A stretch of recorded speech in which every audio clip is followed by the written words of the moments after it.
It is iPhone 16 pre-order day today, and the Apple Store is already down in preparation.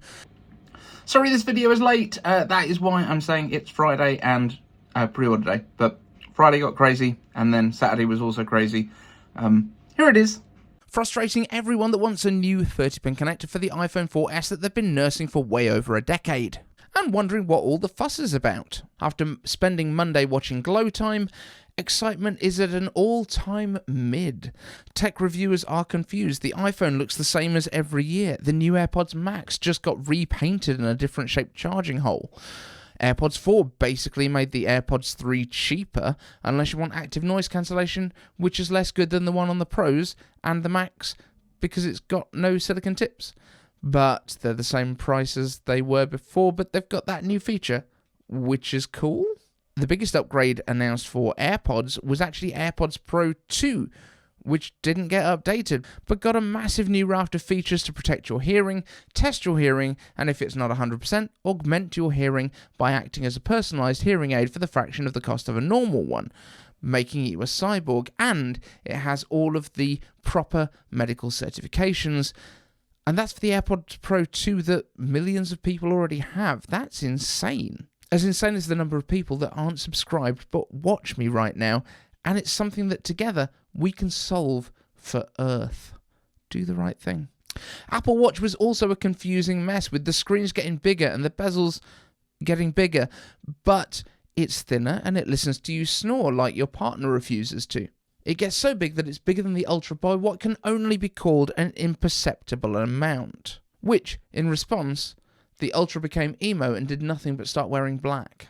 I feel you, Apple Watch Ultra, even if you didn't get a new chip. But my biggest problem with the event is this: not the iPhone, the tech community who reviews it. Everyone is mad. Why did Apple compare the Apple Watch 10 to the Apple Watch 6? Why does Apple mention the iPhone 12 when we're talking about the iPhone 16 speed now? This is outrageous. We've had so many phones since then.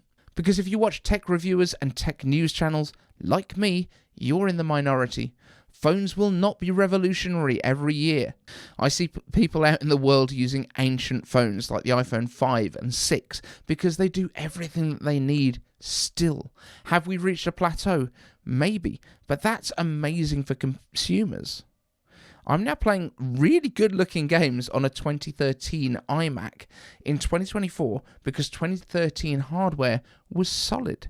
Oh, and you can check that out as soon as it goes live on my new channel, iCaveDave. First videos will be going live within the next week or so, and it's going to be geeky and still have an Apple flavor, as well as moving a lot into the tabletop gaming realm. But I'm not here to lie to you. I'm not here to tell you that you need the latest and greatest. And let's just compare this to another industry, the car industry. We now have a bunch of tech YouTubers who also make a car channel alongside their main channels, because that's their passion, and that's amazing. Marques Brownlee, Luke Miani. Okay, that's all I can think of right now, but here's the big difference. When a car manufacturer updates their range, they review the new car. When they do a facelift and change the headlights or the bumper shape slightly, or new colour options, do they ask whether people who bought last year's car should replace it? Absolutely not. We understand that a car works. It continues to work. Do you sometimes have to replace consumable parts, oil, tyres, brake pads? Sure. Just like with a phone, the battery's gonna degrade over time. Will an iPhone fulfill its role for 5 to 7 years if you take care of it? Yeah. An Apple Watch? All of them. A Mac? Yes. Do people sometimes buy a new car and replace it every 2 or 3 years, though, because they enjoy having something new, or cutting-edge equipment, or something faster? Yes, but the car is not ruined and unusable after 2 or 3 years. Absolutely not.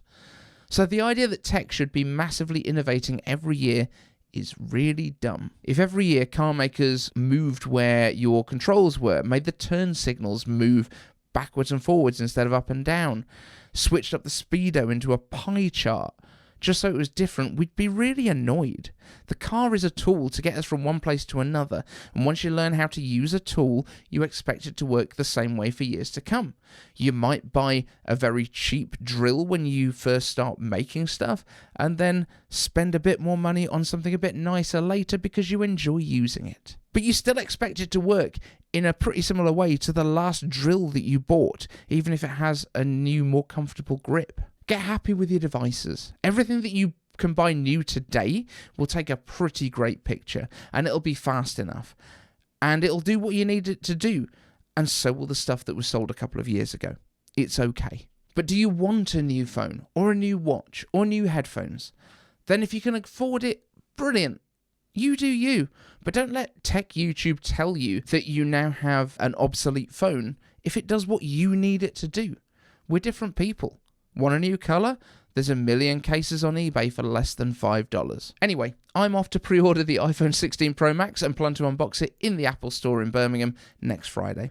Enjoy the unboxing that way if you don't want to buy one yourself, and it'll save you over $1,000.